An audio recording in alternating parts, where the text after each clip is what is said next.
नमस्कार, न्यूज 24 देख रहे हैं आप और आपके साथ मैं हूं सऊद मोहम्मद खालिद। जी हां, battle of Bengal action begins और एक्शन शुरू हो चुका है।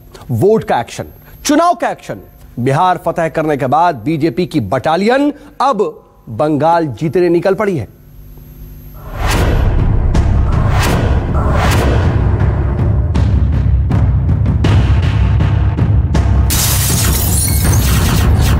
ये दीदी के विनाश का जीता जाता स्मारक है। पेटीएम का उल्टा नाम क्या है? बच्चा लोग कहते, हम नहीं कहते। बच्चा लोग कहते पेटीएम कहते। पश्चिम बंगाल की स्पीड ब्रेकर दीदी चैन से सो नहीं पा रही है। बीजेपी छी छी छी छी छी छी, बीजेपी छी छी छी छी छी छी। ये बैटल ऑफ बंगाल का बहुत छोटा सा फ्लैशबैक है। अरे चुनाव आते हैं जाते हैं, सत्ता मिलती है चली जाती है, इतनी डरी क्यों हो रहे? बंगाल को आके आप अंगुली दिखाता है। बंगाल की लड़ाई अब और भी तेज और भी तीखी होने वाली है। ऐसा हाल बनाने के बाद भी उनको कोई परवाह नहीं है। ये चुनावी युद्ध इतना भीषण, इतना भयंकर होगा जिसकी किसी ने कल्पना तक नहीं की होगी। 6 साल से दीदी की गद्दी पर घात लगाए बैठी बीजेपी बिहार जीतने के बाद अब और भी आक्रामक हो गई है। पीएम मोदी और अमित शाह की अगुवाई में बीजेपी की पूरी बटालियन बंगाल की चुनावी जमीन पर लैंड करने वाली है। बौखलाहट, दीदी का गुस्सा। कारपेट कैंपेनिंग शुरू होने वाली है। टारगेट बस एक है, ममता के मजबूत किले को ढाना, दीदी की सियासी सल्तनत को उखाड़ फेंकना, ठीक उसी तरह से जैसे ममता ने लेफ्ट की सत्ता को उखाड़ फेंका था। तो बिहार चुनाव जीतने के बाद बीजेपी रणनीतिकारों के हौसले बुलंद है और वो मिशन बंगाल पर जोर शोर से जुट गए। बंगाल को फतह करने के लिए बीजेपी पूरी फौज उतारने वाली है।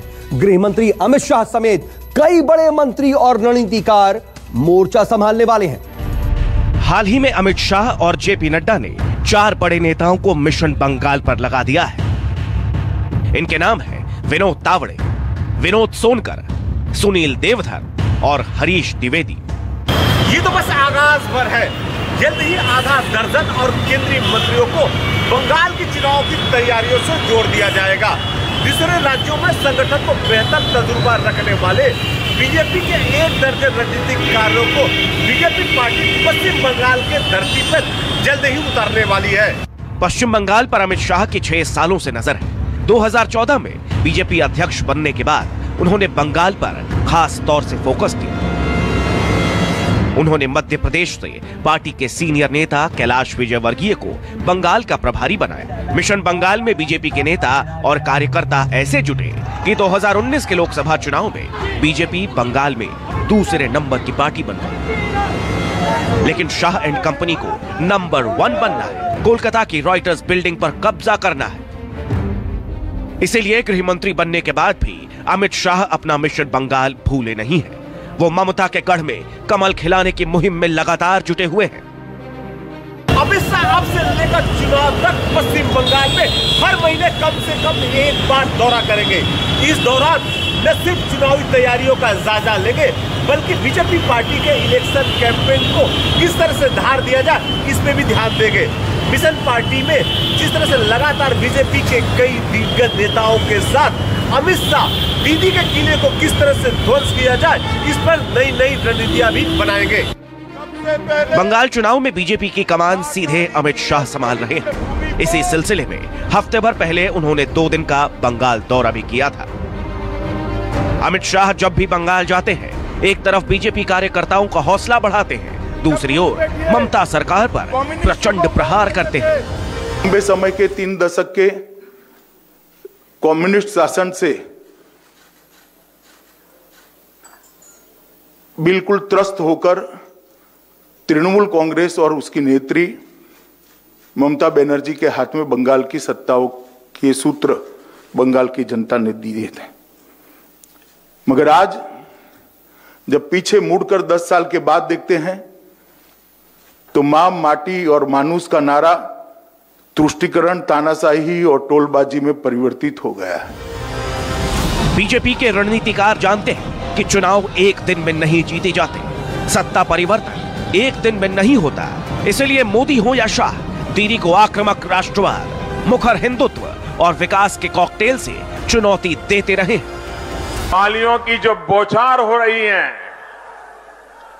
चुनाव आयोग पर, वो जिस तरह भड़क रही है, उससे भी पता चलता है कि दीदी कितनी डरी हुई है। ये सब उनके डर की निशानियां हैं। भारतीय जनता पार्टी के पक्ष में इस लहर ने दीदी को आईना दिखा दिया है। साथियों, आपका ये उत्साह दिखाता है कि पश्चिम बंगाल ने ठान लिया है कि अब दीदी के शिकंजे से खुद को आजाद करना है। बिहार में विजय के बाद बीजेपी एक बात को लेकर पूरी तरह कॉन्फिडेंट है, और वो ये कि देश की राजनीति में आज की तारीख में नरेंद्र मोदी से बड़ा कोई चेहरा नहीं है। धन्यवाद। मोदी राजनीति में एक ऐसे ब्रांड की तरह है जिनका सियासी अखाड़े में उतरना ही जीत की पक्की गारंटी है। बीजेपी ने मोदी के नाम और उनके काम, साथ ही राष्ट्रवाद को भुनाने का मुकम्मल प्लान तैयार किया हुआ है। बंगाल में बीजेपी का इलेक्शन कैंपेन इसी के इर्द गिर्द घूमने वाला है। बीजेपी सीएए, अप्रवासी बांग्लादेशी और ध्रुवीकरण जैसे मुद्दों को हवा देगी।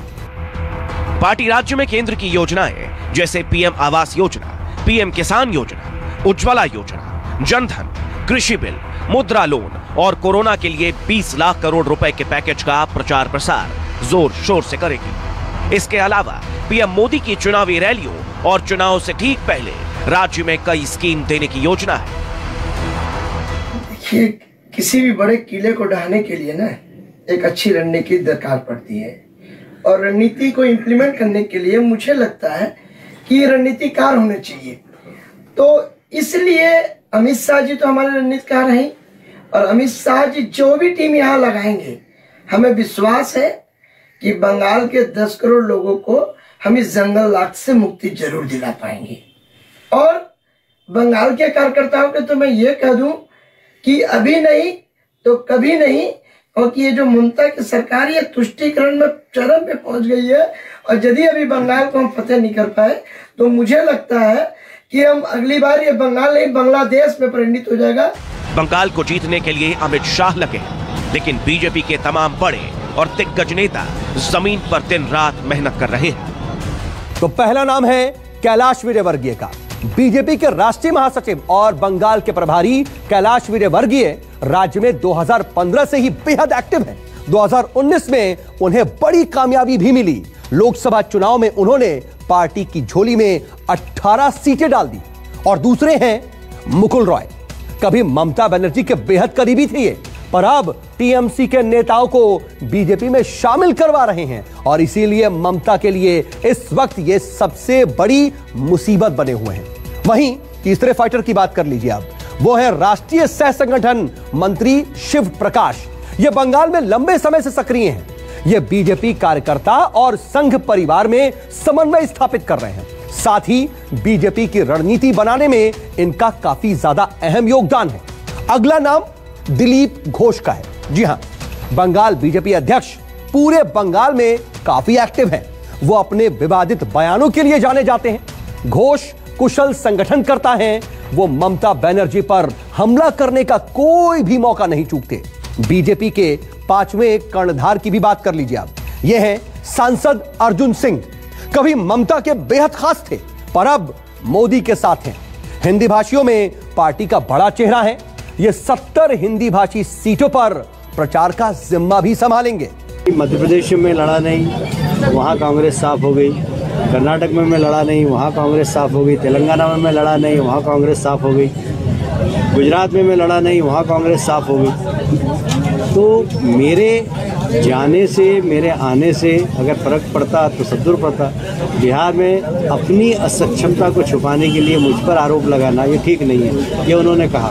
तो मुझे लगता है कि बंगाल में भी वो आएंगे तो सब अपने अपने तरीके से सक्षमता से लड़ें और वोट प्राप्त करें। हमें विश्वास है कि ओवैसी जी आए या नहीं आए, हमारी सरकार बनेगी। विजय वर्गीय जिस टारगेट +200 की बात कर रहे हैं उसे सेट किया है खुद अमित शाह। तो मैदान तैयार है, पिच रेडी है, बस बीजेपी की बैटिंग शुरू होने वाली है। ऐसी बैटिंग जो अब तक किसी भी सियासी दल ने नहीं की होगी। अब देखने वाली बात यह होगी कि मोदी और शाह की बैटिंग से ममता बनर्जी पार पाती हैं या नहीं। दीदी का गुस्सा। Bureau report, news 24। तो बीजेपी बेहद आक्रामक है। ममता बनर्जी पर सियासी आक्रमण शुरू हो चुके हैं। दीदी इससे परेशान हैं, लेकिन उनकी परेशानी की सबसे बड़ी वजह दरअसल उनके अपने हैं। जी हां, टीएमसी के वो बड़े और दिग्गज नेता जो चुनाव से पहले बागी बन गए हैं। अब आलम यह है कि ममता मोदी और शाह के चक्रव्यूह में फंसती दिखाई दे रही हैं।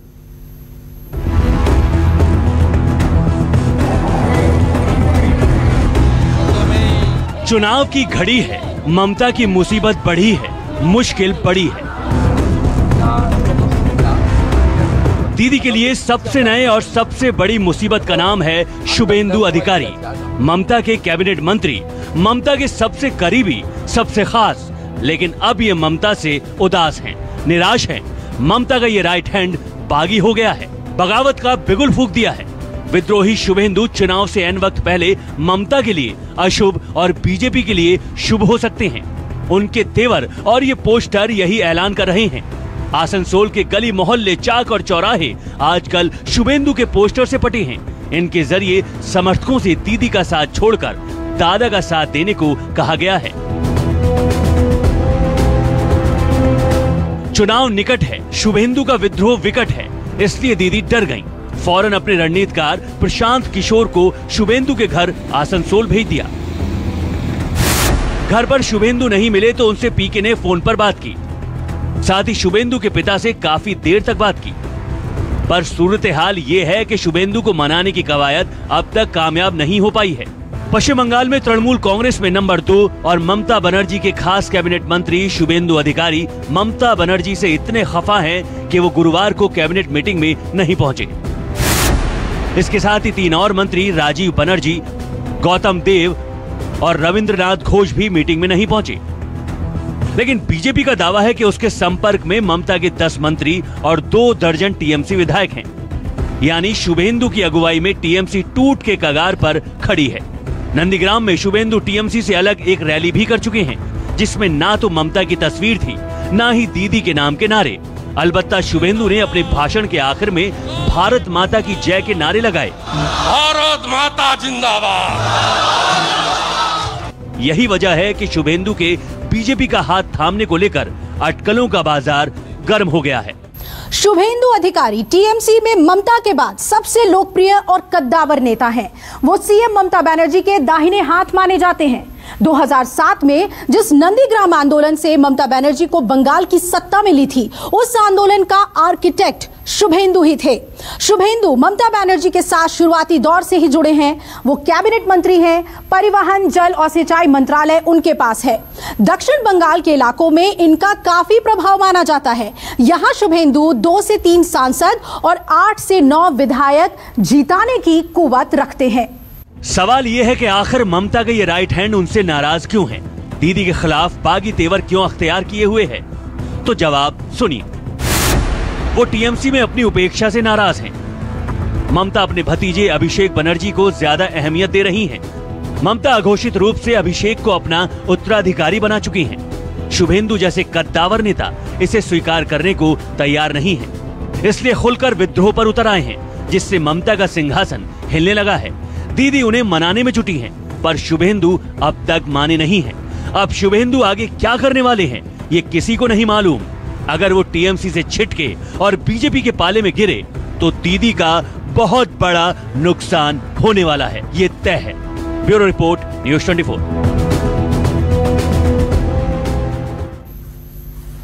चलिए रुकेंगे यहां पर एक बहुत छोटे से ब्रेक के लिए। आप बने रहिए न्यूज़ 24 के साथ।